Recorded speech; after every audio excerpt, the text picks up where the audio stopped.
Good afternoon ma'am. Good afternoon सरा, कैसी हो? ठीक है मैम, आप बताएं। सब ठीक है, सब और वेल। फिर आज सेशन लेने के लिए स्वाति तैयार है। Swati, Swati are you there? Yes ma'am. हाँ, तो हम थोड़ा रिकैप कर लेते हैं कि हमने बहुत कुछ लास्ट वीक, लास्ट 10-15 डेज में लर्न करा है। And somebody would like to share? एक एक पॉइंट भी बोलेंगे तो बहुत कुछ आ जाएगा। Just one liner from everyone. Then Swati will take over at 4:30. Swati, it's fine. Yes ma'am. तो कौन बोलेगा पहले? किसने सेशंस लिए हैं अपनी टीम के साथ? जो बहुत जरूरी बात है ना, वो ये है कि जब आपके पास रजिस्ट्रेशन के लिए आती है ना टीम, आप तभी से ही उनके ये सेशंस लेने शुरू कर दो। दैट इज वेरी इंपॉर्टेंट, क्योंकि उनको मोटिवेट तो उसी टाइम ही करने की जरूरत है। Do you agree with me? Yes ma'am. हम लोगों ने ये सेशन लिए हैं मैम लड़कियों के साथ, क्योंकि उनके अंदर कॉन्फिडेंस लेवल बहुत ज्यादा कम होता है, कम्युनिकेशन हम लोगों से नहीं कर पाते हैं।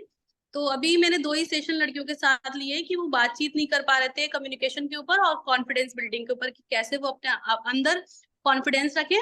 और तीसरा एक और टॉपिक था डिसीजन मेकिंग। उन्हें ये नहीं पता कि हमें अपने लाइफ में कैसे डिसीजन लेने हैं, क्या करना है, जो घर वालों ने कह दिया वही करना है, या खुद के लिए भी कुछ आगे कदम उठाना है। तो ये 3 टॉपिक पे हम लोगों ने यहाँ पर बच्चों के साथ बातचीत की। Very nice, very nice. Anybody else would like to share? See, हमने बहुत सारी बातें करी थी। हमारा एटीट्यूड बहुत इम्पोर्टेंट रोल प्ले करता है, और अगर हमारा एटीट्यूड ठीक नहीं है तो हम कुछ नहीं कर सकते लाइफ में। एटीट्यूड ही रिलेशनशिप बिल्ड करता है, एटीट्यूड ही हमारा हार्ड वर्क रिकग्नाइज करता है, एटीट्यूड ही हमारी एक पोजीशन क्रिएट करता है अपनी फैमिली में, अपनी सोसाइटी में, और एटीट्यूड ही हमें सेल्फ कॉन्फिडेंस भी देता है। अगर हमारा एटीट्यूड पॉजिटिव नहीं है, हम नेगेटिव हैं, तो हमारे हर तरफ से हमें रिपल्शन आती है।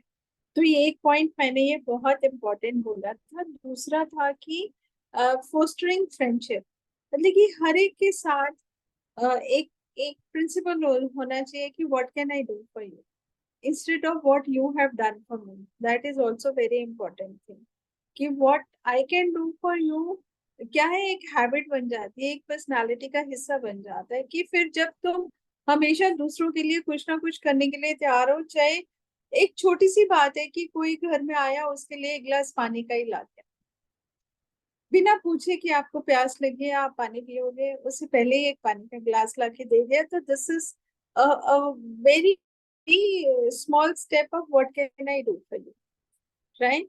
और ऐसे छोटे छोटे जेस्चर्स जो होते हैं वो लाइफ में बहुत मायना रखते हैं, और हमें एक ऐसे लेवल पे ले आते हैं कि हमारी सोच हमेशा पॉजिटिव रहती है, डेडिकेशन की रहती है, और हमें वो आदत सी पड़ जाती है, हमारे पर्सनालिटी में वो डेवलप हो जाता है।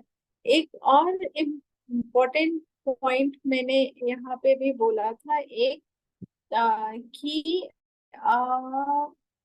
हम एजुकेशन की तरफ ध्यान देते हैं बिकॉज हमारी लाइब्रेरीज हैं, हम एजुकेशन को प्रमोट करते हैं, पर एक ह्यूमन एजुकेशन भी बहुत इम्पोर्टेंट है। ह्यूमन बीइंग को पढ़ना और ह्यूमन बीइंग के लिए कुछ करना, ह्यूमैनिटी के लिए कुछ करना, that education is also very very important. ये पॉइंट मैंने एक हाईलाइट करा था, जो डायरेक्टली रिलेटेड है हमारी खुशी के साथ, बिकॉज अगर हम किसी के लिए कुछ करते हैं तो हमें अंदर से खुशी मिलती है। और कुछ और पॉइंट्स थे जो मैंने 10 वर्ड्स के बारे में बताया था: hell, hunger, animality, anger, humanity, then उत्साह हमारे में क्या होता है, और 4 ऐसे पार्ट्स हैं कि word of learning, word of realisation, then perfection, then like हमें एक ऐसे कॉन्फिडेंस अंदर से आ जाता है कि हम हमेशा परफेक्शन की तरफ ही चाहते हैं। और ये 10 पर्सनालिटीज हर एक ह्यूमन बीइंग में होते हैं। जब हमें गुस्सा आता है तो हम हेल में आ जाते हैं, जब हम नेगेटिविटी आती है तो हम हेल में आ जाते हैं, और जब हम ह्यूमैनिटी की तरफ जाते हैं तो हमें वो आदत पड़ जाती है कि what can I do for you, मैं कैसे किसी की मदद कर सकता हूँ। और जब हमारे में ये हैबिट अवेलेबल हो जाती है कि what can I do for you के केस में, तो फिर हमारा आस्ता आस्ता आस्ता आस्ता हेल, एंगर, एनिमैलिटी बड़े लो लेवल पे चले जाते हैं, वो परसेंटेज बहुत कम रह जाती है, और हम हमेशा अपने लाइफ के हाई स्टीम पे रहते हैं। तो ये पर्सनालिटी के कुछ ट्रेट्स थे जो मैंने बताए थे आप लोगों को। और now I hand over to Swati. Swati, because your presentation is directly linked with this. Over to Swati. Thank you so much ma'am. Actually presentation मैंने रेफरेंस के लिए बनाया था। तो सबसे पहले तो सबको गुड आफ्टरनून, गुड इवनिंग जो भी है। और ma'am thank you so much मुझे ये अपॉर्चुनिटी देने के लिए, क्योंकि यहाँ पे काफी सारे लोग हैं जो मतलब एज में मुझसे बड़े हैं, एक्सपीरियंस में मुझसे बड़े हैं। उनके सामने बात करना ये बहुत बड़ी बात है। और आपके सामने बात करना मतलब एक बड़ी किताब के सामने अपने आप को खोल के रखने की कोशिश करना है। तो ये थोड़ा सा मेरे लिए एक अलग एक्सपीरियंस होगा, क्योंकि इसके पहले मैंने बहुत सारे सेशंस करे हैं स्कूल बच्चों के साथ, अदर सेंटर्स पे भी करे हैं, लेकिन आज फर्स्ट टाइम रीड स्टाफ के साथ मैं एक सेशन कर रही हूँ। तो इस सेशन में मैंने जो भी लिखा है, आपने पीपीटी देखी है, जो भी मैंने उसमें डालने की कोशिश की है। तो आपने जब सबसे पहले जो सेशन लिया था लाइफ के ऊपर, व्हाट इज लाइफ, तो उसी को मैंने कंसिडर करके उसी में से थोड़ा सा मटेरियल लेकर आया है और उसके बारे में मैंने पढ़ा था। एक बुक है, ऑथर है, जिनके मतलब जिनका जो बुक है you can win, Shiv Khera नाम के जो ऑथर है, तो उनका काफी फेमस बुक है। और उन बुक मैंने पढ़ा था, तो उनका उसका थोड़ा सा रेफरेंस मैंने इसके लिए लिया है। तो हम काफी मतलब लाइफ के बारे में आज तक बहुत कुछ हमने सुना है, मैम से सुना है, हम किताबों में पढ़ते हैं, हमने थॉट्स में भी पढ़ा है, हम आर्टिकल्स पढ़ते हैं, बहुत सारी चीजें हैं जो लाइफ को डिस्क्राइब करते हैं, और कहीं रुकती ही नहीं है वो चीजें। तो एक दो सेंटेंस है, जो दो सेंटेंस के ऊपर मैं आज बात करना चाहूंगी। पहला तो सेंटेंस ये है कि life is about choices and compromises, क्योंकि हमारे लाइफ में हम क्या चूज करते हैं उसके ऊपर डिपेंड होता है कि हमें आगे किस दौर से गुजरना पड़ेगा, या फिर हमें क्या करना पड़ेगा, कौन सा रास्ता चुनना पड़ेगा, हमें कॉम्प्रोमाइज करना है या उससे बाहर निकलना है। ये सारी चीजें आप अभी सोचेंगे कि अगर ये चीजों दोनों चीजें साथ में है तो फिर लाइफ कैसे ये करेंगे, या हर चीज में अगर हम कॉम्प्रोमाइज ही करते रहेंगे तो हम हमारी जिंदगी कैसे जिएंगे। बट उसके उससे पहले जो वर्ड आता है चॉइस, तो ये हमारे ऊपर डिपेंड करता है कि हम क्या चूज करते हैं। सपोज अगर हमारे डेली रूटीन में हम काफी सारी चीजें करते हैं, मतलब अब अगर हम खाते हैं तो क्या खाते हैं, उसके ऊपर डिपेंड करता है कि हम जो खा रहे हैं वो हमारे हेल्थ के लिए अच्छा है या हमारे हेल्थ के लिए बुरा है। हम हेल्दी खाना खा रहे हैं हमारे हेल्थ के लिए अच्छा रखने के लिए, या फिर हम ओवर ईटिंग कर रहे हैं, तो हम चूज कर रहे हैं मतलब जो भी तबीयत हमारी खराब हो जाती है, या फिर हम हमारा वजन बढ़ता है, हम ज्यादा हैवी फील करते हैं, अलग अलग प्रॉब्लम्स के साथ हमें फेस करना पड़ता है। अगर अलग अलग प्रॉब्लम के साथ हमें कॉम्प्रोमाइज भी करना पड़ता है, उसके साथ भी चलना पड़ता है। तो ये हमारी चॉइस है कि हमें क्या चूज करना है। हमें हेल्दी खाना चूज करना है, ये हमारी चॉइस है हमारे लाइफ के बारे में, या फिर हमें जो भी आता है वो बस खाते जाना है, जो भी कुछ मिलेगा, जो भी कुछ सामने आएगा वो रीडिंग हमें करनी है। ये हमारी चॉइस है। उसके बाद जो होता है कि हम काफी बार देखते हैं, हमारे सेंटर्स के लोग भी काफी अपने एक्सपीरियंस में भी बताते हैं कि काफी जो लोग हैं, काफी जो औरतें हैं, उनके हस्बैंड ड्रिंक करते हैं। तो अगर कोई ड्रिंक करता है तो वो उसकी चॉइस है, उसने ड्रिंक करना चूज करा है, मतलब उसने डेथ को चूज करा है। अगर ऐसी बात नहीं है कि मतलब मैम ने भी ये सवाल पूछा था और काफी जगह पे मैंने उसके बारे में रिसर्च भी करा था कि अगर हस्बैंड ड्रिंक करता है, वाइफ को उसके साथ में रहना है, हस्बैंड ने तो ड्रिंक का ऑप्शन चुन के अपनी डेथ को बुलावा दिया है कि कभी ना कभी तो उसको मरना है, कभी ना कभी तो उसके लिवर खराब होना है, उसके जो बॉडी ऑर्गन्स है वो खराब होना है, उसको हॉस्पिटलाइज होना है। ये सारी चीजें उसने ड्रिंक को चॉइस करके ऑलरेडी चूज करके रखी।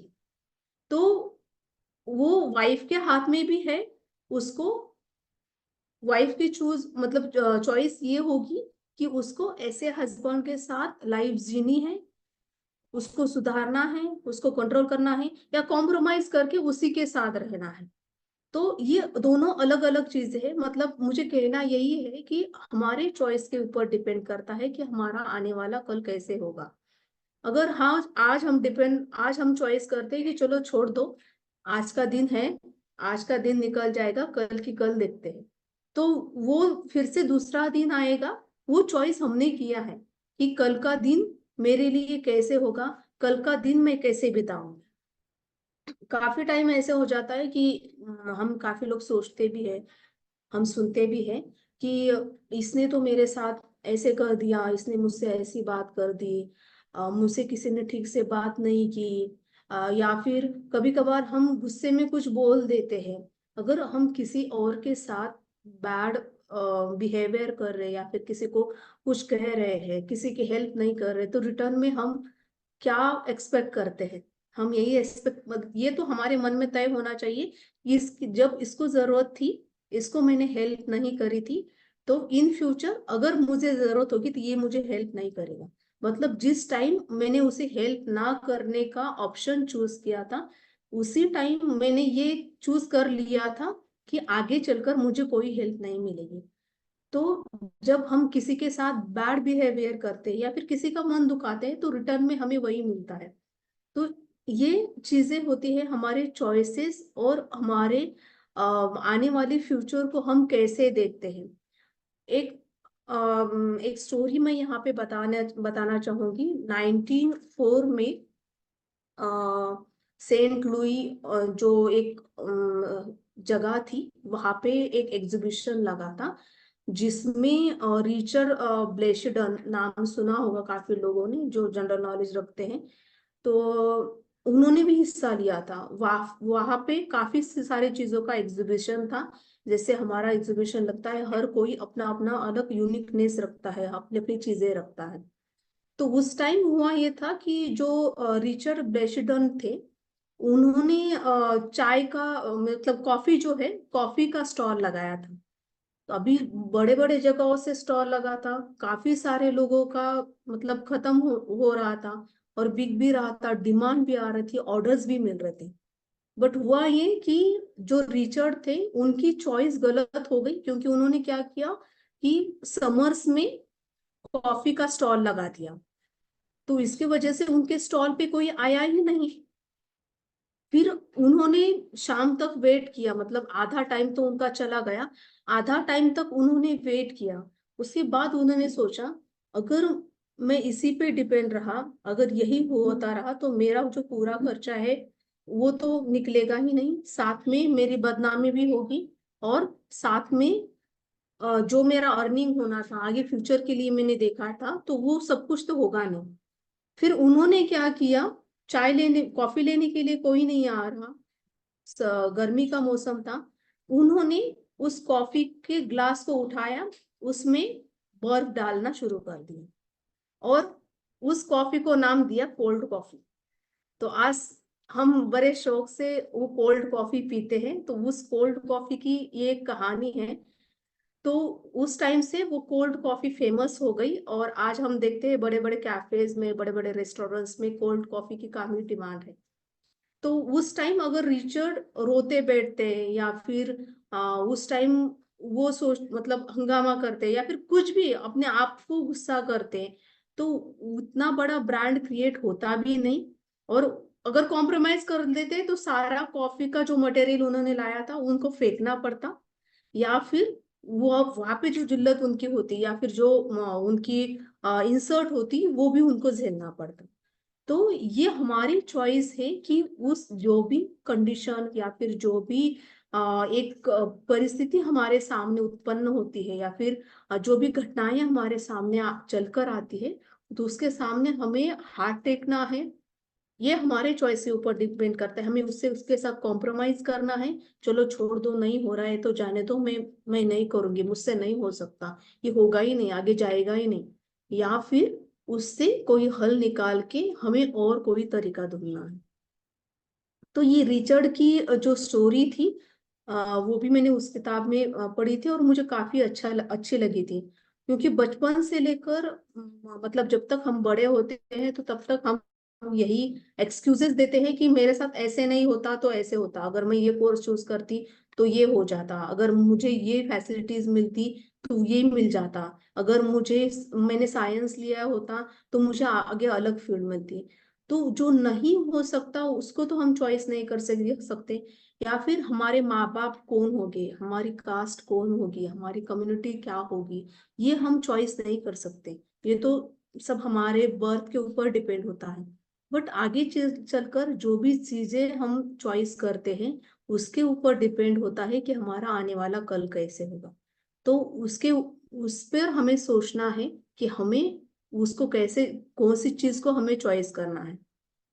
अभी ऐसा होता है कि काफी बार हम सोचते हैं कि मेरे पास तो बहुत पैसा है या फिर मेरे पास बहुत सारे चॉइसेस है, मैं कौन सी भी चॉइस चुन लूं। बट ये होना चाहिए कि जो चॉइस आपने सिलेक्ट करी है या फिर जिस पाथ पे आप चले हो, जिस रास्ते पे आप चले हैं, जिस रास्ते पे हम जा रहे हैं, उस पे डटे रहे।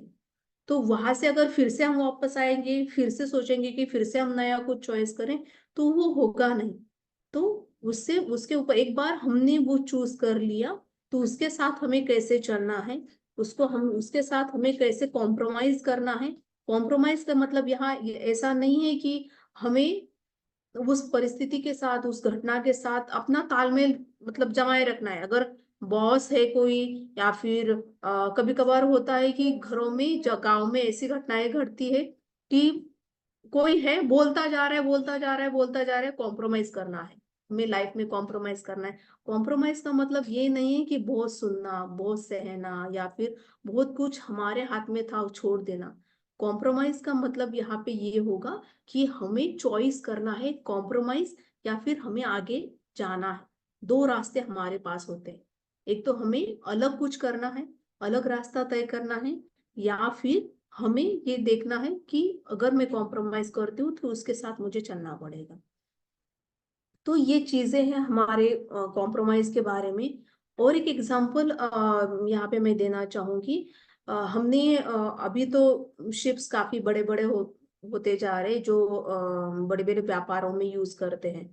बट हम छोटे बंदरों पर देखते हैं या फिर छोटी नदियां होती है वहां पे देखते हैं तो काफी सारे लोग जो है अभी भी जो छोटी शिप्स होती है जिसको मतलब जिसके ऊपर वो एक झंडे जैसा लगा होता है, तो उस पे वो चलती है, मतलब वो उसके ऊपर उसकी दिशा तय होती है। तो वहां पे आप अगर देखेंगे तो 10-12 शिप्स होंगी, 10-12 छोटी छोटी शिप्स होगी जो अलग अलग दिशाओं में जाएगी। अभी क्लाइमेट वही है, हवा भी मतलब सही चल रही है, हवा भी सभी शिप्स के लिए हवा सेम है।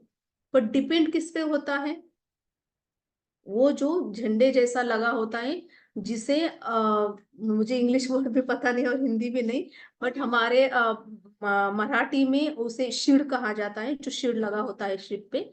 तो वो लगा होता है झंडे जैसे, जिसे दिशा दर्शक भी कहा जाता है।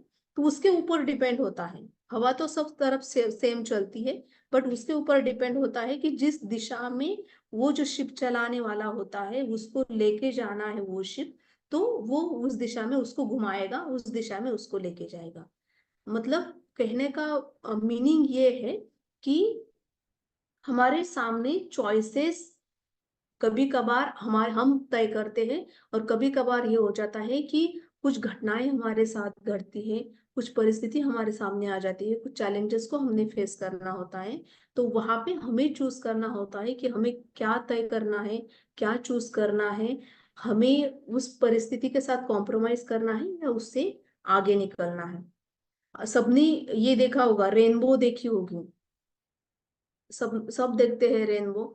रेनबो तो ऐसे ही नहीं निकल के आता, क्योंकि बारिश के दिनों में हर दिन बारिश होती है। बट रेनबो 2 या 3 बार दिखेगा, ज्यादा से ज्यादा 4-5 दिखेगा। जो खेत में रहते हैं लोग, खेतों में काम करते हैं, वहां का क्लाइमेट वैसे होता है, पहाड़ियों में ज्यादा दिखता है। रेनबो कब दिखता है? जब धूप और बारिश साथ में चलती है, तब हमें रेनबो दिखता है। तो सेम थिंग हमारे लाइफ के बारे में भी है। हमारे लाइफ में भी कॉम्प्रोमाइजेस, चॉइसेस साथ में चलेगी। हमारे लाइफ में भी सुख और दुख साथ में चलेगी। हमारे लाइफ में भी चैलेंजेस और अपॉर्चुनिटीज सेम साथ में चलेगी। जहाँ अपॉर्चुनिटीज है, वहां पे चैलेंजेस भी है। जहाँ पे हम चैलेंजेस को फेस करेंगे, उसके साथ आगे बढ़ेंगे, तो और ज्यादा अपॉर्चुनिटीज भी हमारे साथ आएंगे। तो वो जो रेनबो है, रेनबो के साथ जैसे दोनों चीजें साथ में कॉम्बिनेशन होने के बाद रेनबो जैसे खिलता है, अलग 7 रंग उसमें दिखते हैं। तो उस टाइप का हमारे लाइफ में भी होता है कि हमें उस चीज को अगर हम निखर कर बाहर आते हैं ना, तो वो एक अलग सुकून हमें दे जाता है कि चलो मैंने इसको अच्छे से कर लिया, मेरी जो चॉइस थी वो सही थी, या फिर मेरी चॉइस गलत भी हो गई तो मैंने उसको सही कर लिया। ये सभी चीजें थी चॉइसेस के बारे में। और एक सेंटेंस था कि लाइफ के बारे में ही, कि हम जितना लेते हैं उससे ज्यादा हमें देने की कोशिश करनी चाहिए। हम अपने रोजाना जिंदगी में हो, या फिर हमारे पर्सनल लाइफ में हो, हमारे प्रोफेशनल लाइफ में हो, तो जो भी हमें मिलता है उससे ज्यादा हमें देने की कोशिश करनी चाहिए। तो इसमें अब सभी लोग सोचेंगे कि अभी तो मुझे जितना मिलेगा मैं उतना ही दूंगी। जैसे कि कोई मुझे अच्छा बोलेगा तो मैं अच्छा ही बोलूंगी, मुझे 1 रुपए मिल रहा है तो मैं 1 रुपए का ही सामान दूंगी, मुझे 10 रुपए मिल रहे तो मैं 10 रुपए का ही काम करूंगी। बट ये हमारे, इसके पीछे हम नहीं सोचते कि ये हमारे पर्सनल लाइफ में भी और हमारे प्रोफेशनल लाइफ में भी काफी इम्पैक्ट करता है। जैसे कि अगर काम के जगह पे हम बहुत सारे अलग अलग एटीट्यूड वाले लोग होते हैं, या फिर अलग अलग सोच रखने वाले लोग होते हैं। कई लोग ऐसे होते हैं जो जितना काम दिया जाएगा, जितना कहा जाएगा उतना करेंगे, जितना अमाउंट मिल रहा है उतना करेंगे। मुझे 9 से 5 रुकना है, 9 से 5 के बीच में मुझे ये काम दिए गए, मैं उतना ही करूंगी। या फिर मुझे 100 रुपए रोज मिल रहा है, 100 रुपए में बस मुझे दिन निकालना है, मुझे उतना ही काम करना है।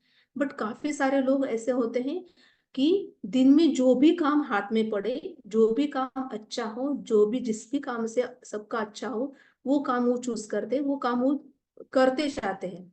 तो जिंदगी में अगर हमें जो आपने अभी कभी काफी सारे लोगों को पढ़ाई का मतलब पढ़ते हैं, बुक्स पढ़ते हैं, तो जितने भी लोगों को हम सुनते हैं, या फिर जितने भी फेमस लोग हैं, जितने भी जिन्होंने अपनी जिंदगी में कुछ नाम हासिल किया है, तरक्की हासिल की है, उन लोगों की स्टोरीज हम जब पढ़ते हैं, उन लोगों को जब हम सुनते हैं, तो उन पीछे जो स्टोरी होती है, उन्होंने ये कह के नहीं छोड़ा होता है कि चलो मेरा तो इतना ही काम था, बस इससे आगे मुझसे नहीं हो पाया, या फिर मैंने छोड़ दिया, या फिर 1 रुपए का काम था तो मैंने 1 रुपए का ही किया।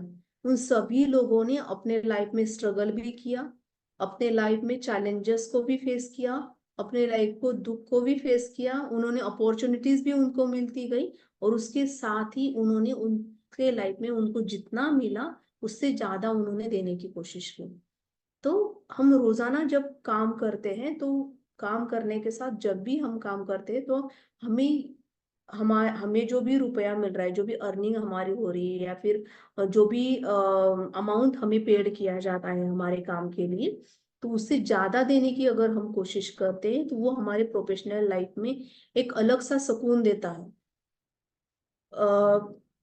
काफी बार ऐसे हो जाता है कि पर्सनल लाइफ में भी, हम रिलेशनशिप में भी काफी बार टाइम सोचते हैं कि उसने मेरा काम नहीं करा था, मैं उसका काम क्यों करूं, वो मेरे दुख में नहीं आई थी, मैं उसके दुख में क्यों जाऊं, उसने तो मुझे फोन भी नहीं करा, उसने तो मुझे पूछा भी नहीं, उसने तो मुझसे बात तक नहीं करी।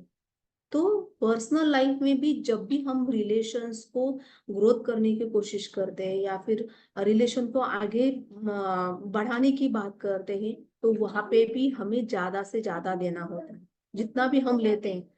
देखिए, अगर हमारे बच्चे हैं, बचपन से हम जब से वो पैदा होते हैं तब से हम उनको पढ़ाते हैं, लिखाते हैं, बड़े करते हैं, खाना खिलाते हैं, खिलवाते भी हैं, सब कुछ उनके साथ में करते हैं। तो वो बड़े होने के बाद उतना ही हमें रिटर्न देते हैं? नहीं, उससे कम ही देते हैं। माँ बाप जितने अपने बच्चों के लिए करते हैं उससे कम ही बच्चों से उनको रिटर्न में मिलता है। तो माँ बाप एक, मतलब पूरे, मैं तो कहूंगी कि पूरे सृष्टि में एक नेचर और माँ बाप, ये दोनों ही चीजें ऐसी हैं जो खुद से ज्यादा, मतलब जितना भी उनको दिया जाता है उससे वो बहुत ज्यादा रिटर्न में देते हैं। नेचर भी जितना हम देंगे उससे दुगना हमें रिटर्न देता है, और माँ बाप भी जितने हम उनको देते भी नहीं है उससे पहले ही वो हमें रिटर्न में देना शुरू करते हैं। तो हम क्यों करते हैं? क्योंकि हमारे बच्चों के साथ हमारा बॉन्ड बहुत क्लोज होता है। उस रिलेशन को हम बहुत क्लोजली फेस करते हैं, क्लोजली महसूस करते हैं, फील करते हैं, और उस रिलेशन के साथ हमें हमारी पूरी जिंदगी बितानी होती है। तो वो रिलेशन जैसे बूढ़ होता है, अगर बच्चों को चोट लगती है तो माँ बाप को दर्द होता है, माँ बाप को बुरा फील होता है। तो वो जो रिलेशन हम बूढ़ करते हैं तो वहां पे हम एक्स्ट्रा देते हैं। तो उसी के साथ हम अदर रिलेशंस के साथ भी, हमारे प्रोफेशनल लाइफ में भी, हमारे पर्सनल लाइफ में भी, अगर जितना हमें मिल रहा है उससे ज्यादा देने की कोशिश करेंगे तो हमारे रिलेशन अच्छे से ग्रो करेंगे, हमारे रिलेशन में प्यार बढ़ेगा, हमारी इज्जत भी बढ़ती है। यहाँ पे और एक एग्जांपल मैं देना चाहूंगी। अभी बच्चों का आया ही है सामने, तो अ, मतलब कोई भी बोल सकता है, हम हमारे बच्चों के लिए करते हैं, क्यों करते हैं? क्यों करते हैं, मतलब अ, अगर मैंने अपने बेटे को या फिर बेटी को पढ़ाया है, लिखाया है, तो मैंने क्यों पढ़ाया लिखाया है उसको?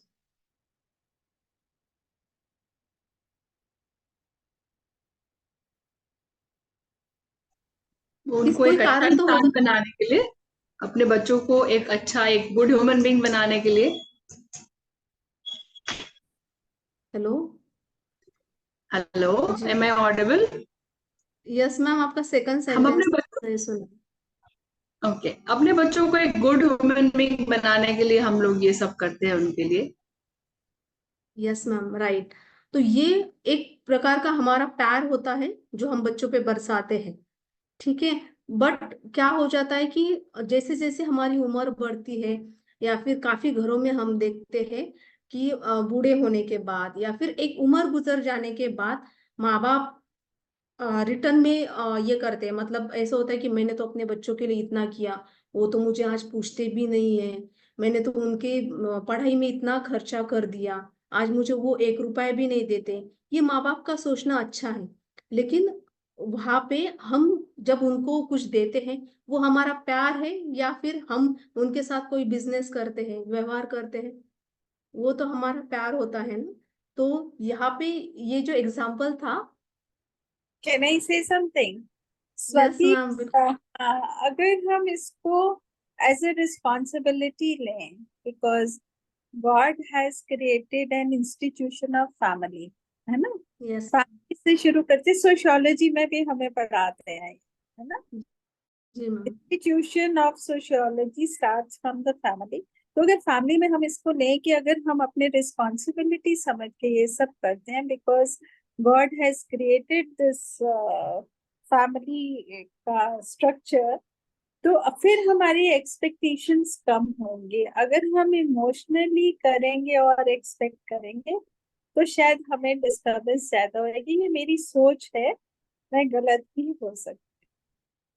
Yes ma'am, you are right. और वही बात मैं यहाँ पे करना चाह रही थी कि भगवत गीता में भी कहा है, ये भगवत गीता से मैंने एग्जांपल लिया था, मैंने पढ़ा था। तो वहां पे अर्जुन भगवान श्री कृष्ण से कहते हैं कि हमारे बच्चों को हम इतना, मतलब बढ़ाते हैं, अगर उनको अच्छी शिक्षा देते हैं, उनके बड़े होने तक सारी रिस्पॉन्सिबिलिटीज हम उठाते हैं, तो हमारी भी एक्सपेक्टेशंस होती है ना कि हमारे बच्चों ने भी हमारे लिए कुछ करना चाहिए। तो वहां पे एक्सपेक्टेशन बढ़ जाती है सभी की, माँ बाप की भी और बच्चों की भी। तो वहां पे भगवान श्री कृष्ण ने ये आंसर दिया था कि हम हमारे बच्चों के साथ क्या करते हैं, हम हमारे बच्चों को क्यों लगाते हैं। वो एक प्यार होता है, उसके बदले में हम कुछ एक्सपेक्ट करते हैं। बचपन में जब हम बच्चों को खाना खिलाते हैं तो कुछ एक्सपेक्ट नहीं करते हैं। तो बड़े होने के बाद ये जो प्यार है वो कहीं ना कहीं हमारे एक्सपेक्टेशंस के साथ व्यवहार में बदलने लगता है। तो हमारा सब्जेक्ट मतलब जो टॉपिक था मेरा वो ये था कि हम जितना भी ले रहे हैं सामने वाले से उससे ज्यादा करने की कोशिश करें। एक्सपेक्टेशंस को वहां पे थोड़ा सा हमें कंट्रोल करना चाहिए हमारे लाइफ में। जैसे कि बच्चे भी अपने माँ बाप के प्रति ज्यादा मतलब जिन्होंने उनको ऐसे सोच रहेंगे हर बच्चा कि मेरे माँ बाप ने मुझे बहुत कुछ दिया है, उससे ज्यादा मुझे उनको देने की कोशिश करनी है। तो वहां पे ये जो प्यार है वो प्यार बनता रहता है। जैसे बचपन में माँ बाप बच्चों को देते हैं, वो प्यार सामने भी बनता रहता है जब बच्चे के मन में ये ख्याल होता है कि मेरे माँ बाप ने मुझे जितना दिया है मुझे उससे ज्यादा देना है। ये हमारे पर्सनल के बारे में हुआ। हमारे प्रोफेशनल लाइफ में भी जब हम इस चीज को सोचते हैं या फिर जिस चीज को करते हैं कि मुझे जितना काम दिया गया है उसको मैं और मन लगा के करूंगी या फिर और ज्यादा करने की कोशिश करूंगी, तो वहां पे हमारा सक्सेस जो लेवल है वो बढ़ता है, हमारा कॉन्फिडेंस लेवल भी बढ़ता है। एक लीडरशिप क्वालिटी हमारे इसमें आती है क्योंकि हम वहां पे ज्यादा देने की कोशिश कर रहे हैं। कभी कभार होता ये है कि काफी लोग हमारे डेली रूटीन में हमसे मिलते हैं, काफी लोगों को मिलके हमें अच्छा लगता है और काफी लोगों को मिलके प्रोफेशनल लाइफ में भी काफी लोगों को मिलके हमें अच्छा लगता है। और काफी लोग ऐसे होते हैं जिनको मिलके हमें अच्छा नहीं लगता। तो मिलना कब मीनिंगफुल होता है, जब सामने वाले से आप मिले तब ये लगे कि हाँ मतलब प्यार भरी दो बातें हो, इधर उधर की हम बातें करें, काम की बातें करें, कुछ जो हमारी थिंकिंग है उसकी लेन देन हो, तो तब वो मिलना जो है मीनिंगफुल होता है। तो उसी तरीके से जब हम काम में भी ये चीजें लाते हैं तो जब हमारे काम में हम एक्स्ट्रा देने की कोशिश नहीं करते हैं या फिर एक्स्ट्रा करने की कोशिश नहीं करते हैं ना, तो वो काम जो है बस टेम्पररी हो जाता है। मुझे लगता है कि मतलब उसमें मीनिंग नहीं रहता, वो वहां पे आपको सेटिस्फेक्शन नहीं रहता कि हाँ मैंने अपना 100% देने की कोशिश की है या फिर मैंने पूरा करने की कोशिश की है। तो जितने भी सक्सेसफुल लोग हैं तो वो इस चीज को भी ध्यान रखकर चलते हैं। जितने भी लोगों की मैंने अब तक किताबें पढ़ी तो उनके सब में ये एक चीज कॉमन थी कि उन्होंने जितना उनको मिला उससे ज्यादा देने की उन्होंने कोशिश की थी। इससे एक तो मैंने पहले भी बताया कि हमारी लीडरशिप क्वालिटी तो बढ़ती ही है, उसके साथ साथ हमारे ऊपर ट्रस्ट करने वाले जो लोग हैं उनकी हमारे प्रति निष्ठा बढ़ती है। जैसे कि मैं कुछ काम करूंगी तो मेरे सीनियर उतने ही मतलब मैं अगर ज्यादा देने की कोशिश करूंगी तो मेरे सीनियर की मेरे प्रति जो निष्ठा है, मेरे प्रति जो ट्रस्ट है, या फिर मेरे साथ में जो कलीग्स काम करते हैं उनकी मेरे प्रति जो ट्रस्ट है वो बढ़ता है। तो वो ट्रस्ट बिल्ड होता है हमारे पर्सनल लाइफ में भी और प्रोफेशनल लाइफ में भी। उसके साथ ही हम सभी जो चीजें हैं वो अच्छे तरीके से कर पाते हैं। तो ये सारी चीजें थी जो मुझे इस दो सेंटेंस के बारे में मैंने पढ़ी थी। और मैंने मैम को कहा था कि मैं इस सेंटेंस के ये दो सेंटेंस पे मैं बात करना चाहूंगी। काफी जो बड़े बड़े लोग भी होते हैं कि सोचते हैं कि जैसे कि हमें कंपटीशन में रहना चाहिए या फिर बहुत टफ कंपटीशन है, तो उस टाइम पे दो कैटेगरी के लोग होते हैं। फर्स्ट कैटेगरी में जो लोग आते हैं मैंने बताया कि जो अपने आप से दूसरों को सामने रखते हैं या फिर जितना मिलता है उससे ज्यादा देने की कोशिश करते हैं। और सेकंड कैटेगरी वाले जो लोग होते हैं वो ये होते हैं कि जितना मुझे मिल रहा है बस मुझे उतना ही करना है। तो फर्स्ट हमें तय करना है कि हमें फर्स्ट कैटेगरी में रहना है या फिर हमें सेकंड कैटेगरी में। क्योंकि हम अगर फर्स्ट कैटेगरी में रहते हैं तो हमारे पास अपॉर्चुनिटीज भी ज्यादा होती है, कंपटीशन भी होता है। लेकिन सेकंड कैटेगरी में अगर हम रहते हैं तो वहां पे कोई कंपटीशन ही नहीं है, क्योंकि आ रहा है, हर कोई अपना काम कर रहा है, जा रहा है, वहां पे नया कुछ सीखने के लिए है ही नहीं, नया कुछ देने के लिए है ही नहीं, नया कुछ लेने के लिए है ही नहीं। तो जितना हम इन चीजों के बारे में सोचेंगे तो हमारे एक्सपेक्टेशंस भी कम होते जाएंगे, हमारी काम करने की जो एक वैल्यू है या फिर हमारा काम करने का नजरिया है, हमारे काम करने की स्ट्रेंथ है, वो भी बढ़ती है। अब मैं अपने पर्सनल एक्सपीरियंस से बताना चाहूंगी कि जब भी हम कुछ भी करते हैं ना, आप बस करना है, बताया है, फॉर्मेलिटी करके छोड़ दो, उससे आपको सेटिस्फेक्शन नहीं मिलता है। अगर कोई चीज है, कोई काम है, वो आप पूरी लगन से उस पर मेहनत करके काम करते हैं ना, तो वहां पे बहुत बड़ा सेटिस्फेक्शन मिलता है कि हाँ, मैंने अपना 100% यहाँ पे दिया है। और वहां पे अगर आपको कोई अप्रिशिएट करे ना करे, या फिर कोई आपको नोटिस करे ना करे, लेकिन हमारे दिल को तसल्ली रहती है कि ये काम मैंने पूरी मेहनत और ईमानदारी से किया है, ये काम मैंने अच्छे से किया है, जितना मुझे दिया गया था मैं से उससे ज्यादा मैंने अच्छे करने की कोशिश करी है। तो मैं मैम को हैंड ओवर करना चाहूंगी। काफी सारे थॉट्स जो आज मैंने बताए हैं वो मैंने कहीं ना कहीं पढ़े थे, या फिर मैंने अपने रोजाना जिंदगी में उसको एक्सपीरियंस भी किया था।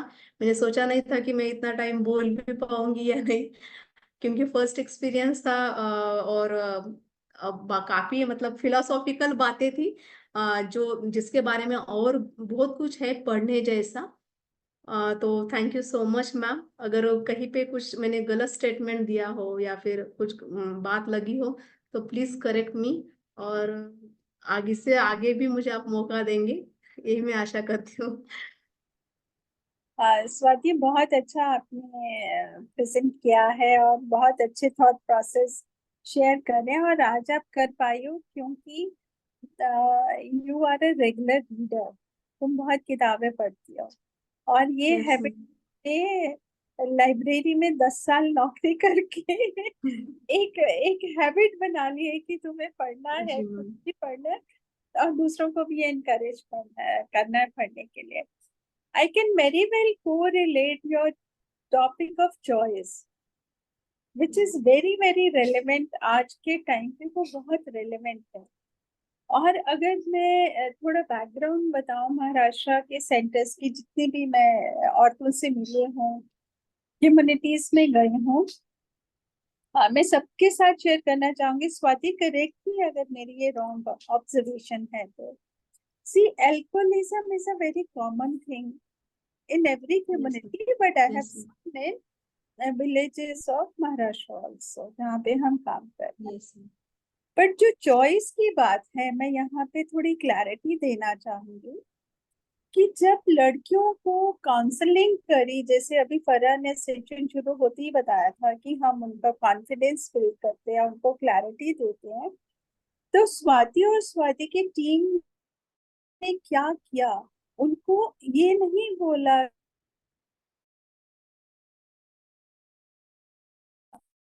नहीं। चॉइस का मतलब था कि there is a choice for yourself, अपने बारे में क्या सोचना है। और जो 10 स्केल फॉर्मूला हम इंट्रोड्यूस करते हैं उसमें हम यही कहते हैं कि अपने बारे में क्या सोचना, अपने लिए अपनी लाइफ का ग्राफ कैसे बनाना है। तो वो जो इम्पैक्ट है एल्कोहलिज्म का या एब्यूज का या कुछ और चीजों का, फैमिली प्रेशर का, वो अपने आप ही फील कम होना शुरू हो जाता है, क्योंकि हमारा थॉट प्रोसेस हमारी अपनी ग्रोथ की तरफ चला जाता है। I have yes seen girls जो मुझे, जिन्होंने शॉप खोली है करमाट में नीचे, I had a yes long talk with them. उन्होंने मुझे बोला कि मैम, हम सुबह 4 बजे उठते थे, खेत में जाके पहले काम करते थे, घर में आके खाना वगैरह सब बना के घर का काम करके फिर कर्माट सेंटर पे आके हम ट्रेनिंग लेते थे, फिर घर जाके बच्चों को पढ़ाना, सब करना, खुद प्रैक्टिस करनी जो हम सीख के जा रहे हैं, और फिर घर का काम करना। तो ये हमारी रूटीन थी।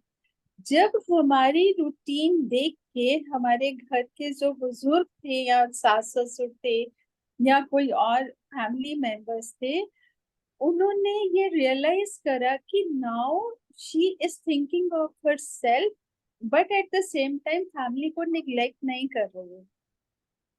उन्होंने सपोर्ट करना शुरू करा, और आज ये रिजल्ट है कि अगर खेत में भी काम करने जाना है तो मेरे आवर्स कम हो गए। मैं जाती हूँ खेत पे, पहले 4 घंटे करती थी, अब 1 घंटा करती या 2 घंटे करती हूँ। और टाइम ऐसा भी आएगा जब मेरी मदर इन लॉ मुझे कहेगी नहीं तुम खेत पे नहीं जाओ, तुम शॉप को देखो। मैं खेत पे सर्वेंट रख देती हूँ जो खेत का काम करेगा, बिकॉज इनकम फ्लो हो गया है। Am I right? Yes ma'am. You have to reconfirm what I am saying। मैं थ्योरी नहीं बात नहीं कर रही हूँ, मैम। मैं practical बात कर रही हूँ। Yes ma'am. काफी बार ऐसे हो जाता है मैम कि हम सामने वाले को बहुत काउंसलिंग करने की कोशिश करते हैं या फिर बहुत कुछ समझाने की कोशिश करते हैं, बट ये उसके ऊपर भी डिपेंड होता है कि उसमें वो करना है या नहीं करना है। करना है तो फिर सभी सभी चीजें साथ लेकर करना है, और या फिर घर वालों के खिलाफ जाके करना है। अगर सबको साथ में लेके चलेंगे, अपने थॉट प्रोसेस सबको समझाएंगे तो वो होगा भी। मैं खुद का एग्जांपल लेना चाहूंगी, क्योंकि जब मेरी शादी हुई थी तो मेरे फादर इन लॉ थे, उन्होंने सब मना कर दिया था जॉब करने के लिए। आज वही फादर इन लॉ मेरे हस्बैंड से कहते, मतलब कुछ उन्होंने मुझे कहा तो वो तुझसे ज्यादा कमाती है, तुझे कोई हक नहीं है उससे कुछ कहने का। तो मतलब उस टाइम उनका थॉट ये था कि बहुओं को क्या जरूरत है काम करने की, और आज उनके थॉट प्रोसेस में काफी सारा बदलाव भी आया है। तो ये चीजें जो है उस टाइम पे जब एक औरत घर से बाहर निकलती है या फिर कुछ भी अलग करने की सोचती है, तो उसको बहुत कुछ सीखना सुनना पड़ता है, काफी कुछ कॉम्प्रोमाइज भी करना पड़ता है, सबको साथ में लेकर चलना भी होता है। तो ये हमारी, वहां पे भी हमारी चॉइस आती है, हमें सबको साथ में लेकर चल के हमारा पाथ, मतलब हमने जो चूज करा है, हमने जो एक अपने आगे लक्ष्य रखा है, उसको भी हासिल करना है। या फिर मैं ये कह के छोड़ दूंगी कि मेरे घर वाले मुझे सपोर्ट नहीं करे, या फिर मैं ये कह के अपना ध्येय, मतलब अपना जो लक्ष्य चुनूंगी, चलो मुझे घर वालों से कुछ लेना देना नहीं है, मुझे तो बस अपना ही लक्ष्य चुनना है। तो हमारे सामने बहुत सारे चॉइसेस होते हैं। तो अगर हम सबको साथ में लेकर अपने लक्ष्य के प्रति आगे बढ़ते तो हमारे रिलेशंस भी अच्छे होते हैं, हमारा लक्ष्य भी अच्छे से कंप्लीट होता है, और उसके साथ साथ धीरे धीरे हमें सपोर्ट भी मिलता जाता है। तो ये सेम उनके साथ भी हुआ, जो मनीषा ताई है जो नीचे उन्होंने शॉप डाला है, उनके साथ भी हुआ है, मेरे साथ भी हुआ है, काफी सारे औरतों के साथ होते हैं। आपने रंजना ताई की भी स्टोरी सुनी थी, उनके हस्बैंड ने भी मना कर दिया था, बाद में वो बीमार पड़े थे। तो वो इतनी सारी स्टोरीज हैं। जब हम कम्युनिटी में जाते हैं ना, तो काफी कुछ पढ़ाने की, काफी कुछ बताने की कोशिश करते हैं। कुछ लोग मतलब 10% लोग ऐसे होते हैं कि जो पूरा सुनते हैं, उसको समझते हैं। बाकी लोग सिर्फ फॉर्मेलिटी के लिए वहां पे बैठते हैं, मुझे आना है, सुनना है, करना है, जाना है। मतलब काफी सारे उसमें 100 में से 10 लोग ऐसे भी होते हैं कि वो उस थॉट प्रोसेस को अपने अंदर लेते हैं, उसके साथ कुछ करने की कोशिश करते हैं, हमारे जैसे आगे बढ़ने की कोशिश करते हैं, अपने आप को उस जगह पे देखते हैं। तो ये सारी चीजें हमारे चॉइसेस के ऊपर डिपेंड होती है। स्वाति, मैं आपको बोलूंगी कि 5 मिनट जो आपका रोल है, आप कितने विलेजेस में ट्रैवल करती हैं, कितने स्कूल्स के साथ हम काम करती हैं, आप थोड़ा सा सबको बताएं जो है ग्रुप में। एक्चुअली सभी लोग मुझे जानते हैं, उन्होंने सुना भी होगा, बट फिर से मैं औरंगाबाद सिटी जो है वहां से बिलोंग करती हूँ, महाराष्ट्र में सिटी है। और यहाँ पे हम एक प्रोजेक्ट लेके चल रहा है, जिसमें हमारा कम्युनिटी सेंटर तो है, कम्युनिटी लाइब्रेरी सेंटर तो है, जिसमें लाइब्रेरी भी है, कंप्यूटर कोर्सेज भी है, ब्यूटी एंड वेलनेस का भी है, और स्टिचिंग का भी है। लेकिन साथ में हम आसपास के लगभग हम 30 से ज्यादा विलेजेस, मतलब जिला परिषद स्कूल है, विलेज नहीं कहूंगी मैं, क्योंकि विलेज का जो नंबर है वो काफी बड़ा है।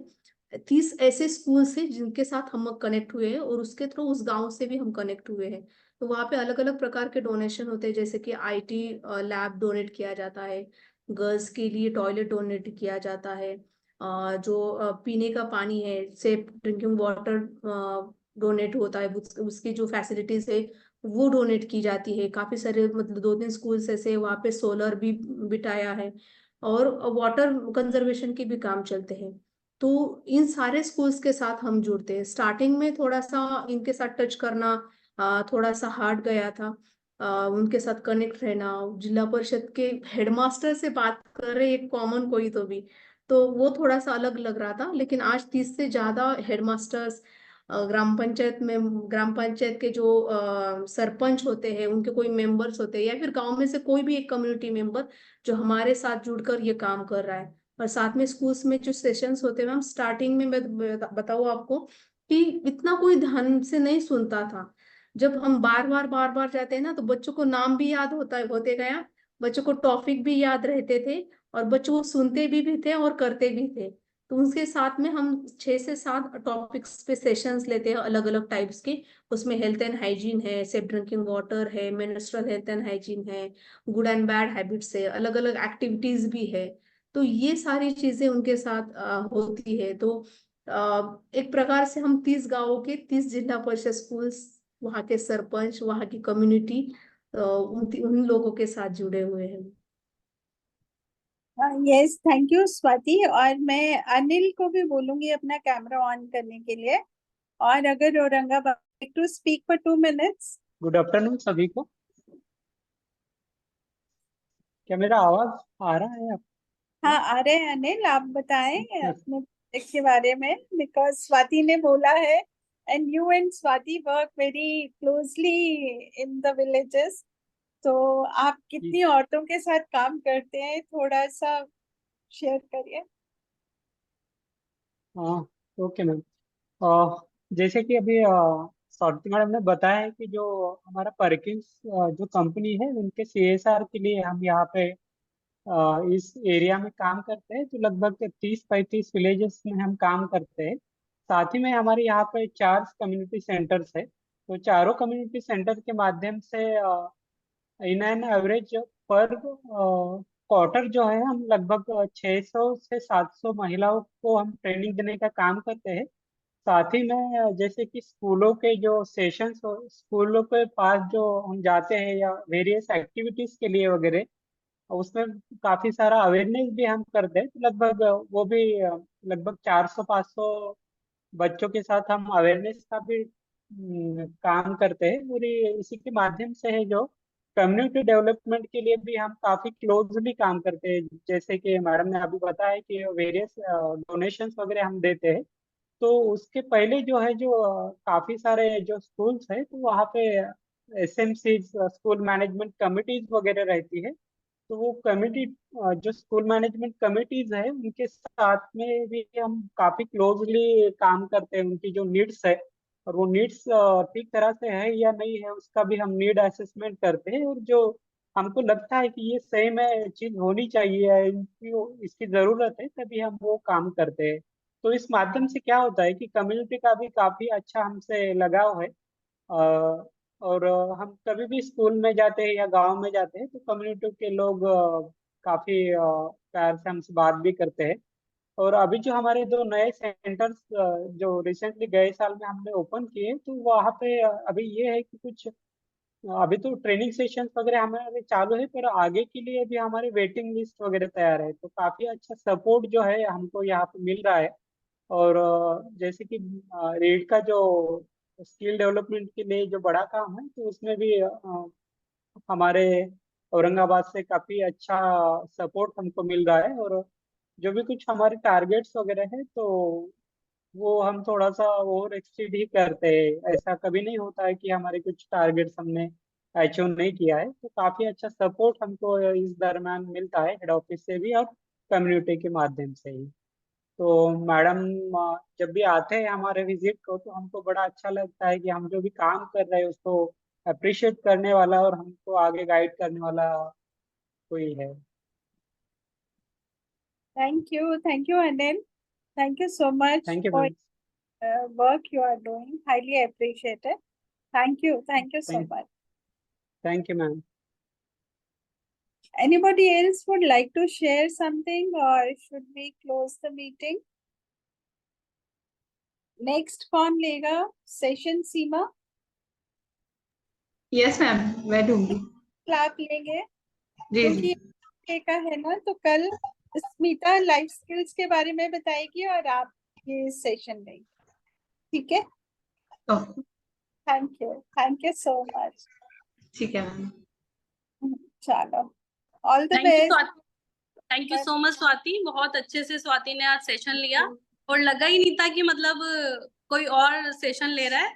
काफी हर एक, जैसे मैम एग्जाम्पल ले लेके हर एक चीज के बारे में बताती हैं, वैसे ही स्वाति ने बताया। कोल्ड कॉफी वाला एग्जाम्पल इतना बढ़िया था कि वो मैं बच्चों के साथ भी शेयर करूंगी। तो बहुत अच्छा सेशन था आज का, thank you so much. Thank thank you. You आगे आएगा है ना? यस मैम, बिल्कुल। हाँ, थैंक यू सो मच।